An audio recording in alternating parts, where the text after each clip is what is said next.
Hey everyone, it's me again. Somebody sent me a question recently that I think a lot of you have probably wondered about at some point. What actually happens inside a narcissist's head the moment they realize you genuinely don't care anymore? Not acting like you don't care, actually not caring. What do you think goes through their mind when they clock that you truly could not be bothered with them anymore? Here's the truth of it. The second a narcissist picks up on the fact that you don't care, their brain immediately jumps to one conclusion. You're starting to see them clearly. Because think about it logically. If you're pulling back emotionally, it's not random. It's because something in them has finally registered as toxic to you. You're seeing through the performance. And deep down, narcissists know this. They understand, on some level, that when you start creating distance, it's because you've noticed things about them you don't like. That's just how it works. But here's where it gets interesting, because you have to remember something important about how narcissists are wired. They are, almost without exception, wildly overconfident. So even when they sense you slipping away, their gut instinct is that you'll come crawling back eventually. That's exactly why so many narcissists, after a breakup, sit back and assume that if they just give it a little time, they can swoop back in, turn the charm back on, and reel you in all over again. Why do they believe this? Because they had you once. They know they managed to hook you before. And in their mind, if it worked once, it'll work again. Overconfidence is basically their operating system. They see themselves as smooth talkers, master manipulators of conversation, people who can talk their way out of literally anything. So even while you're actively seeing through them, part of them is convinced that time alone will make you start missing them. That even with everything you now know, even with all the toxic patterns you've clocked, you'll eventually cave and want to come back. Now here's another layer worth mentioning, because it really depends on what else is happening in the narcissist's life at that moment. When a narcissist finally realizes you've stopped caring, that usually isn't happening at the start of a relationship. It's typically much later, near the unraveling point. Think about it. At the beginning, they knew, without a doubt, that you cared deeply. So by the time things have deteriorated to the point where your caring has run dry, they've usually already got a backup lined up. This is honestly one of the biggest reasons narcissists tend to keep a spare person in the wings, because deep down, they sense that eventually you're going to wise up and see the mask slip. They know that day is coming even if they'd never admit it, so they prepare for it in advance. And even after the mask falls, in their mind, they still believe they can love bomb their way back into your good graces. But practically speaking, while all of this is unfolding, the narcissist is usually going to be occupied, busy investing time and energy into someone else. Once they sense you don't care anymore, they're not going to keep pouring effort into you. That effort shifts elsewhere. So really, there are two directions this tends to go. One path, they essentially say to themselves, all right, this one seems checked out. I'm going to redirect my attention and energy towards someone else, maybe someone I already had on the side, and make that person my primary source of supply for now. I'll put this person on the back burner, and somewhere down the road, I'll circle back and try to hoover them in again. That's the mental script running through their head. Or the other path, maybe they simply don't care all that much to begin with because you weren't functioning as their top tier supply anyway, and losing you doesn't feel like much of a loss to them. In that case, they'll go be busy with whoever else is providing supply, and they might casually check in on you every few months, mostly out of idle curiosity, just to see how you're holding up. But their actual energy is elsewhere. Now, if you happen to be what I'd call their prime supply, someone they genuinely need or crave, that's a completely different story. They are not going to let you slip away easily. They will pour it on thick. They will chase, court, and try relentlessly to win you back over and over again. This is the scenario where a narcissist becomes almost impossible to shake. People often say, I can't get this person to leave me alone. And if that's you, understand what that actually means. It means you're something they consider genuinely valuable, something they don't have an easy replacement for. If they could get what you provide somewhere else with less effort, they simply wouldn't be putting in this much work to haunt you. So if they truly won't let go, take that as confirmation. You've got something they don't want to lose. That said, plenty of narcissists will still choose to hang back, give it time, let you settle down, and hope that in the quiet, you start missing them. And then they swoop back in to try again. Why? Because in their mind, they have nothing to lose by trying. If you're something they want or need, they're going to keep testing the waters. Here's another angle that a lot of people don't think about. When a narcissist notices you've stopped caring, their default assumption is usually that you must have someone else. They jump straight to thinking you've met somebody, that you're talking to someone, that you must be cheating. Why does their brain go there so fast? Because that's exactly the pattern they themselves operate on. Generally, when a narcissist stops caring about you, it's because they've already got someone else lined up, someone they're being unfaithful with. So they project that exact behavior onto you. When you show indifference, plenty of narcissists will assume it's because you found somebody new. Meanwhile, the reality is usually much simpler. You're not cheating on anyone. You've just finally started seeing the narcissist for exactly who they are, and now you genuinely don't care anymore. You're over the manipulation, the gaslighting, the lies, the games, and you're ready to move forward with your life. But in their mind, the story is, you don't care anymore, so you must have somebody.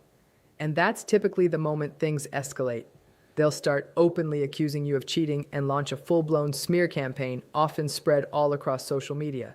They'll spin lies claiming you were unfaithful, that this is the real reason you pulled away, that you're the dishonest one, that you're the actual toxic party in all of this. Sometimes they'll even call you the narcissist. So understand this going in. When you demonstrate that you no longer care, be prepared for them to try to drag your name through the mud. Because in their eyes, how dare you not care about them? They see themselves as this incredible catch, this irreplaceable person you should feel lucky to have. So when you clearly don't feel that way anymore, it wounds their ego and they lash out. And here's the deeper reason they jump to the cheating narrative so quickly. Narcissists genuinely struggle to imagine being alone. It's almost inconceivable to them that a person could simply choose solitude over being with someone, even someone toxic. This is actually one of the clearest differences between an empath and a narcissist. An empath can absolutely handle being on their own. Plenty of empaths go long stretches, months, sometimes years, without jumping into another relationship after a breakup, simply because they need the time to heal and reconnect with themselves. A narcissist, on the other hand, almost never does this. They typically already have their next person lined up before they've even officially ended things with you, because being alone terrifies them at a level most people don't fully grasp. Their insecurity runs so deep that the idea of feeling unwanted or abandoned is intolerable. There's also an element of wanting to one-up you, wanting to flaunt that they've already moved on to someone new, essentially broadcasting out, look, I've got somebody, guess nobody wants you. So when a narcissist senses that you don't care anymore, several thoughts run through their head almost simultaneously. First, they assume you've seen through the mask. Second, they convince themselves that with enough time, they can love bomb you back into the fold.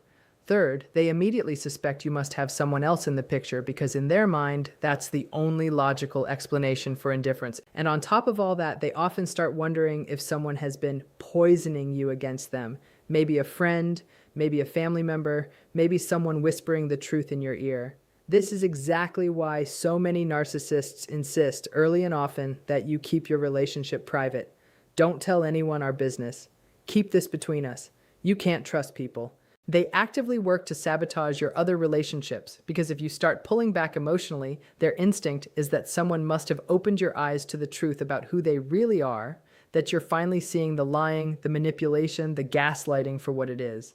And that triggers a kind of reflexive resentment toward the people in your life because the narcissist assumes someone out there is making you strong. In their mind, it's one of two things. Either you've got someone new and you're being unfaithful, or you've got someone in your corner, a friend, a parent, whoever, quietly telling you the truth about them.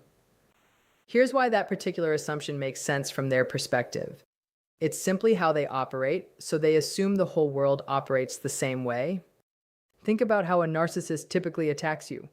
Very often, it's because they've got a flying monkey somewhere in the background, feeding them validation, egging them on, backing up whatever narrative they've constructed. So naturally, they assume you must have the same kind of support system behind you.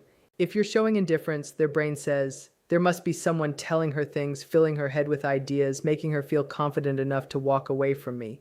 That's why when a cunning, calculating narcissist manages to hoover you back into the relationship, one of the very first things they try to do is cut you off from certain people.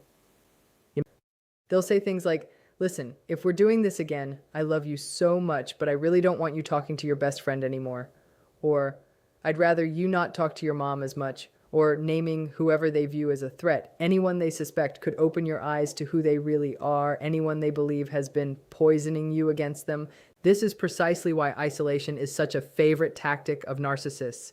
They don't want you to have a support system. They don't want you to have anyone to turn to. They want you dependent, vulnerable, and weak enough that the only person you feel like you can't live without is them. That's the codependent dynamic they're chasing, a world where you have no one else. So they become your entire emotional universe. This is exactly why narcissists behave like predators. They gravitate toward people with thin support systems, because those are the people who will need them the most, who will lean on them the hardest, who will struggle to walk away because there's no safety net catching them. Needy people are frankly easier targets because breaking free from a narcissist becomes so much harder without a strong circle around you. So, going back to the original question, when a narcissist realizes you don't care, there are really a couple of directions this typically unfolds. One possibility is they simply shift their attention to whoever else they've got on the side, elevate that person into their primary supply, and quietly step back from you. Don't assume they'll always chase. Sometimes they'll just disengage entirely. If they sense that your indifference is genuine, that registers as a narcissistic injury, and some of them respond by essentially saying, "Fine, you don't care? Well, now I don't care either." They'll pull back and tell themselves they're moving on, going to go enjoy the company of other people, and essentially write you off. But, and this part is important, they will still be watching your social media constantly, because their underlying assumption is that everyone operates the way they do, meaning they assume you must be involved with someone new, possibly even cheating. So they start quietly monitoring you, sometimes even through fake or catfish accounts. They'll also lean on mutual friends, using them almost like informants, people who casually reach out to you, chat, and then circulate that information straight back to the narcissist, updating them on how you're doing, who you're seeing, whether you seem happy or struggling. This is exactly why a clean break matters so much when you're leaving a narcissist. If you keep mutual friends in the loop about your life, that information is very likely to travel straight back. Some people say, well, I'm not willing to lose those friendships. That's fair, but in that case, simply stop sharing details of your life with them. Give them nothing to pass along. Here's the thing, though. When you genuinely show a narcissist that you don't care, you're also demonstrating something incredibly powerful. That you hold your own power, that you're not going to chase after anyone, that you're not going to beg. That kind of composure is a display of real strength. And if you've ever wondered what actually gets under a narcissist's skin, what genuinely unsettles them, it's indifference. Showing them you don't care, showing them their existence doesn't move you one way or another, showing them you're no longer angry, no longer chasing, no longer invested, that's what actually lands. Because at that point, you've made it clear that you're focused on yourself, on your own life, on your own priorities, and they simply don't factor into that equation anymore. And that right there is a direct hit to a narcissist's ego because they crave feeling essential. They want to believe you can't function without them. They want you chasing, always. Narcissists thrive on being chased. So when you stop, when you show real, unmistakable indifference, one of two things happens. If they don't actually need you, they'll shrug it off and go get busy with other supply. It simply won't rattle them much. But if they do need you, that's when they'll come back around trying to hoover you, trying to reel you back in. So what happens if you reject that hoover attempt? If a narcissist tries to love bomb their way back into your life and you shut it down, they typically respond in one of two ways. Either they finally accept it and move on to someone else, or they turn genuinely vicious. Once they've been fully rejected, once you've made it unmistakably clear that you don't want them back, that's usually when things get ugly. That's when the smear campaign kicks into high gear. They'll paint you as the cheater, the liar, the manipulator. They'll play the victim, insisting they tried their hardest in the relationship and that you're the one who didn't care, that you're the toxic one, that you're actually the narcissist in the story. So brace yourself. Showing a narcissist real indifference often means they'll try to tarnish your reputation, because in their mind, how dare you not worship them? They see themselves as this incredible prize, someone you should be rolling out the red carpet for. And your response to that should simply be, not today, because you see exactly who they are now, and you no longer care. You know your own worth. You don't need their approval or their validation. You've got a full life, other people who matter to you, and quite frankly, they've become insignificant in the grand scheme of things. One more thing worth mentioning. If you ever go as far as blocking a narcissist, understand that they absolutely despise it. It infuriates them on a level that's hard to overstate. Someone once asked me whether it's better to just block them outright or to simply stop responding without officially blocking as a way of signaling they no longer matter. My honest answer is block them. Blocking is permanent, and that permanence sends an unmistakable message: I am done, and there is no getting back in touch with me. Even if they try reaching out from a different number, that attempt goes nowhere because you're simply not answering. Blocking someone is how you communicate that you're serious, that this isn't a game. Because if you don't block them, there's a lingering sense in their mind that a door is still cracked open, that maybe somehow they can still find a way to slip back in. Blocking closes that door completely and tells them, it's finished. I'm not interested in ever having you back in my life. So to sum up the range of what happens when a narcissist realizes you don't care, they might act indifferent right back and redirect all their energy toward other supply.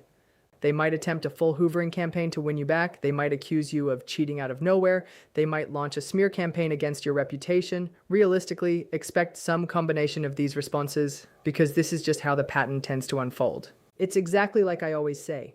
If you're considered high-value supply to them, they'll ramp things up, turn up the heat, and go all in trying to reclaim you.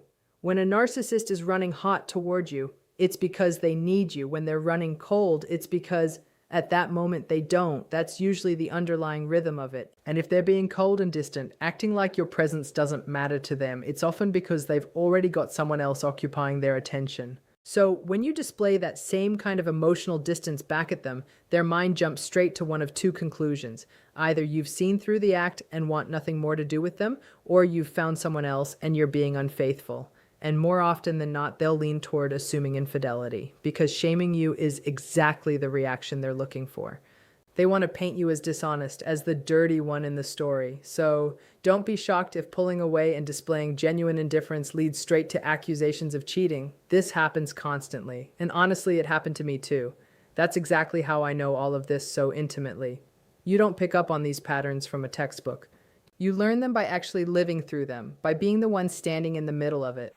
So everything I'm sharing with you here isn't secondhand information or something I picked up from a random article somewhere. It comes from direct lived experience. That's why so many of you tell me, you're spot on, you nailed it exactly.